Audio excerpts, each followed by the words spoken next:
diverses raisons, certains jeunes deviennent des délinquants. Commence alors parfois pour eux le cercle vicieux de la drogue, du banditisme, avec pour aboutissement la prison. Est-il possible pour un jeune délinquant d'être restauré? Comment un jeune délinquant peut-il faire pour être restauré et devenir utile pour la société? C'est toutes ces questions et bien d'autres encore que nous aborderons au cours de ce nouveau numéro de Nouvelle Génération. Amis jeunes, bienvenue.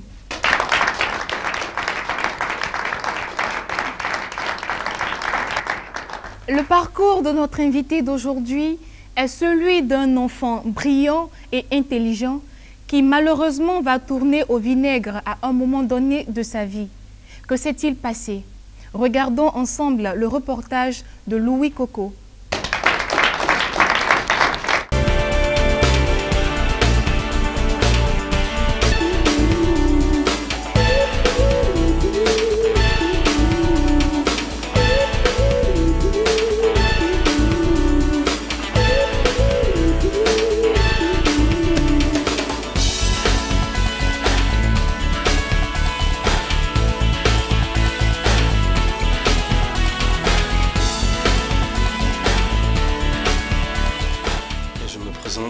Coco Louis, je sers ici à Remar en tant qu'assistant social.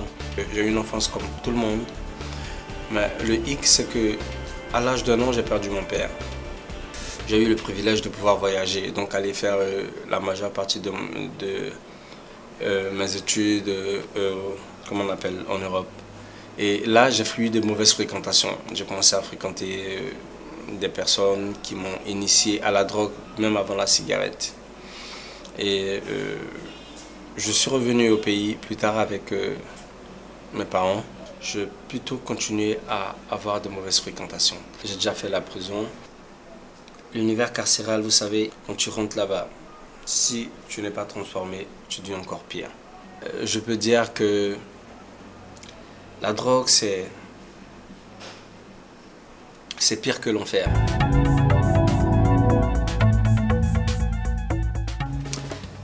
Il faut dire que j'ai eu un passé vraiment très tumultueux, si je peux employer cette expression. Et aujourd'hui, par la grâce de Dieu, j'ai été restauré.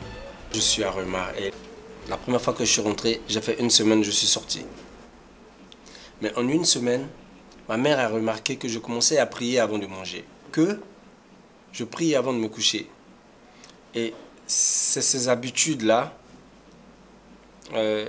qui ont, si je peux utiliser le mot, épaté ma mère. Elle m'a dit, mais tu ne penses pas que l'endroit où tu as quitté là, c'est bien pour toi?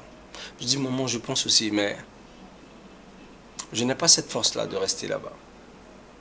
Elle m'a dit, il faut retourner. Je dis, ok, je vais retourner parce que je sens aussi que c'est l'endroit qui peut m'arranger. Donc je suis revenu, on m'a ramené en première phase.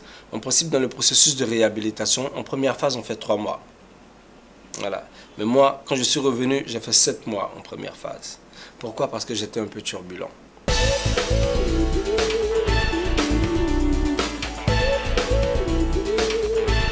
Moi, aujourd'hui, par la grâce de Dieu, je suis restauré. Je suis ici. Je travaille, je forme des petits frères qui viennent de la rue en nouvelles technologies informatiques. La jeunesse ne sait pas qu'à travers Jésus, ils peuvent être délivrés du fléau de la drogue, de l'alcool, du banditisme, de la délinquance et de tous ces fléaux-là qui minent notre société. Un parcours certes difficile, mais plein d'espoir et d'encouragement. Je vous invite à recevoir avec moi Louis Coco sur notre plateau.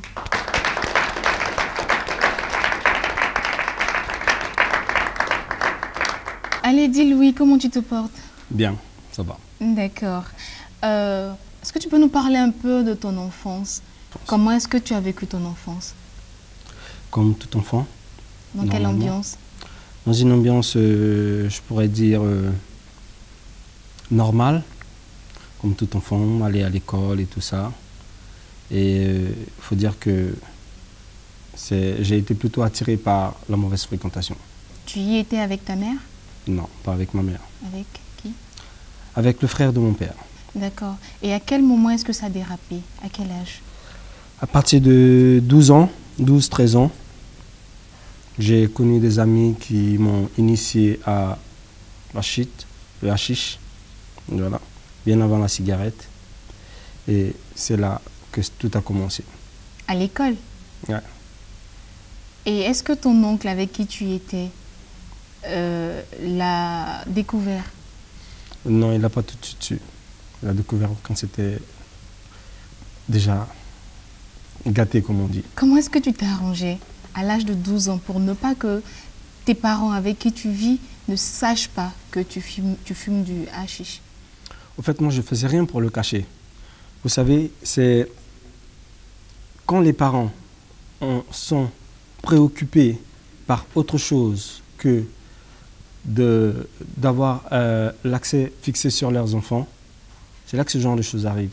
J'aurais eu quelqu'un à mon époque qui aurait mis son accent sur moi, qui...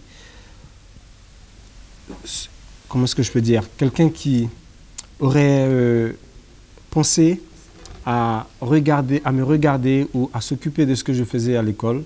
Je pense que ce genre de choses n'allait pas arriver. Et la période dans les ghettos, les bandes en Europe, comment c'était? Non, moi à mon époque, ce n'était pas les bandes, c'était plutôt les squats, c'est-à-dire peut-être des garages que les parents n'utilisaient plus, où on se réunissait et pour fumer, pour boire et tout ça. Et c'est là que... Mais ce n'était pas des bandes encore, c'était pas des bandes. D'accord. Comment est-ce que cette bande d'enfants arrivait à se procurer cette drogue-là? Je suppose que ce n'était pas gratuit. Non, ce n'était pas gratuit, vous savez. Mais c'est à tous les coins de rue aussi. Aux abords des lycées, aux abords des établissements. Voilà. Tu peux t'en procurer facilement. Où est-ce que tu trouvais l'argent pour le faire? Ah, tu t'arranges à voler, tu rentres au supermarché, à Continent, et tu dérobes ce que tu peux dérober, tu ressors avec, tu fais des trocs, tu vends. Et tu t'achètes la drogue? Tranquille. D'accord. Et est-ce que le fait de fumer la drogue n'avait pas donné un coup à tes études? Si, énormément. Si. Telle enseigne que je partais même plus à l'école. J'allais juste pour la forme. Et c'est plutôt à l'école que, avec des amis, on faisait autre chose. D'accord. Et quand ton oncle, je suppose, a fini par savoir que tu ne te rendais plus à l'école, quelle a été sa réaction? Non, j'allais toujours à l'école en ce moment.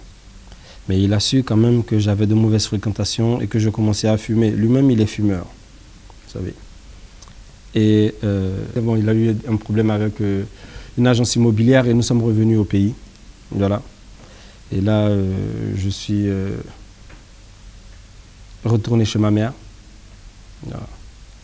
Et là... Est-ce que tu as arrêté de fumer pour autant? Non. Pourquoi? J'étais déjà ancré dedans, j'étais comme prisonnier de la drogue. Et ça me plaisait de fumer. Là-bas, tu as dit que tu chipais n'importe quoi, que tu troquais pour pouvoir l'acheter.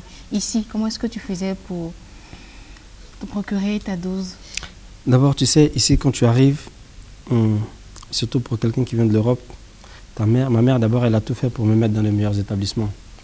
Du genre, je viens d'arriver, et donc il fallait que quand même, faudrait pas que le changement de vie soit trop brusque. Donc, elle va quand même faire un effort pour que je sois quand même dans un certain milieu.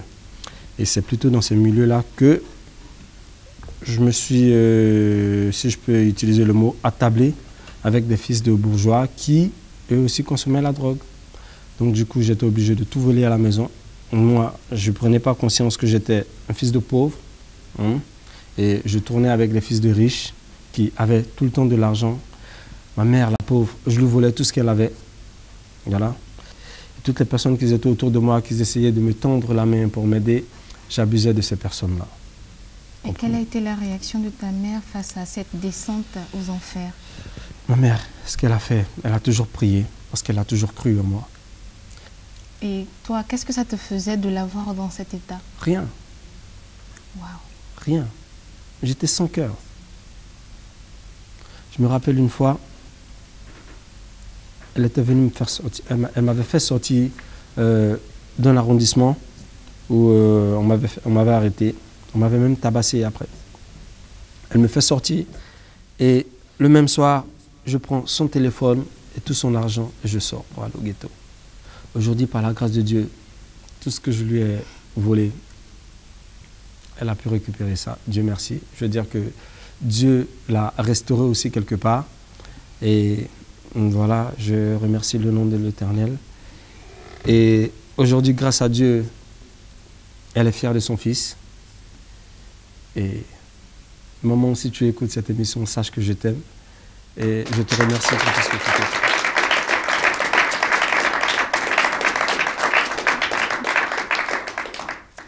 Parlons de restauration, comme tu viens de l'aborder. Qu'est-ce qui va se passer pour que ce processus-là commence? Ça a été par un témoignage. Voilà. Il y avait un ami que je fréquentais dans les ghettos que j'ai rencontré un jour.